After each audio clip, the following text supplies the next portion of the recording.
Do I have to spell it out for you, Morris? Everything that took place just now was staged to get you to confess the truth. But this last part is all improv, of course.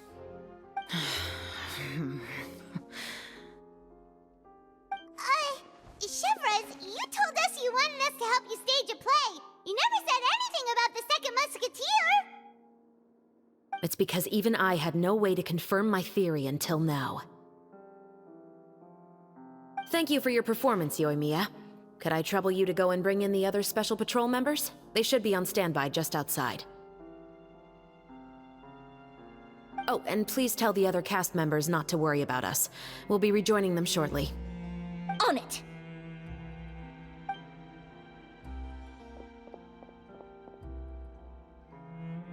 So what do you think, Morris? Care to talk about what happened 20 years ago? My patience is limited, you know. Don't force me to take you back to the interrogation room. I'd wager that you wouldn't last for more than a minute in there. With the recording we made, you have no chance of winning in court. Cooperating with us now is the most practical move. All right. I'll talk. I hired an assassin to murder Elisa. She once worked as a maid on my family's estate. She was very beautiful, and after some time I fell for her. We kept our relationship a secret and carried out an affair for some time, but it wasn't long before she became pregnant. And if my parents ever found out, they would have stripped me of my inheritance and status, driven me out of my home. I also didn't expect Elisa to insist on bringing the pregnancy to term. She even asked me to leave my family and travel far, far away with her. She believed that you were truly in love with her. I didn't have a choice. I gave her a large sum of mora, told her to leave the family and to get rid of the baby. But then years later, she sent me a letter. There were photos of 2 children, and she even asked if I could find some time to visit them. Huh? 2 children? Paimon thought Baptiste was the only... you mean... Even if she had the children against your will, you could have just ignored the letter entirely. Why kill her? I had just gotten engaged to be married to an heiress from another wealthy family.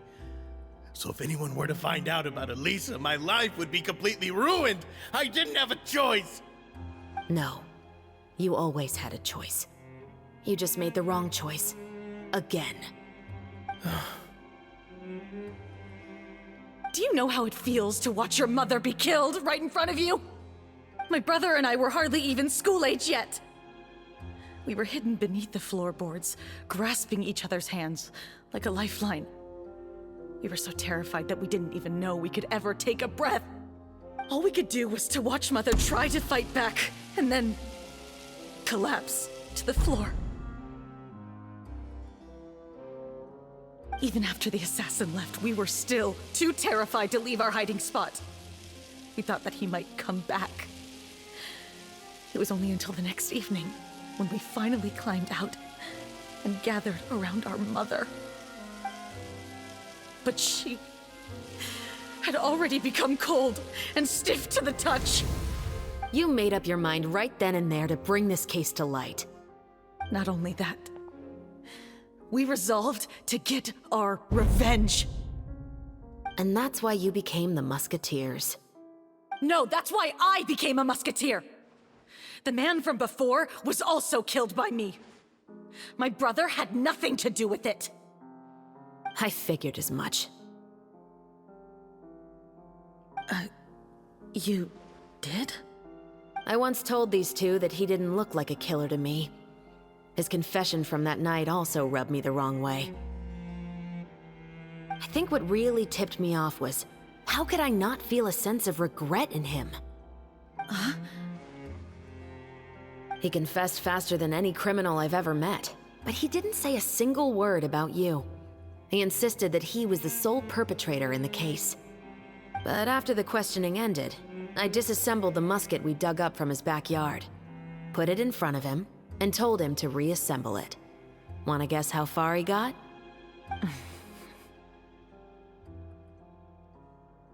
he had no idea where to even start. He's never touched a gun in his life. Based on that, I determined that he was not acting alone. He only surrendered himself to draw our attention and create a moment of opportunity for his partner. So, I decided to play along. And as expected, the second musketeer followed us without hesitation once she saw Morris get separated from the rest of the cast. Besides, why else would he call the novel The Two Musketeers? But how did you know it was Veronique? I figured it out the moment Baptiste told me his father's name. That so-called financial crisis was all just a ruse. He just wanted to sign up as the investor and then leave the film without any source of funding. After all, he has a vested interest in minimizing the reach of this story. It's really just the same thing as what he did to Eliza all those years ago. Human scum. But then Xavier pulled out all the stops and got the film made against all odds. Morris couldn't have that. With the killer in custody, he figured it was safe to act. And so he came to visit the set today, just as I expected. Wait, so you were behind all those mishaps today?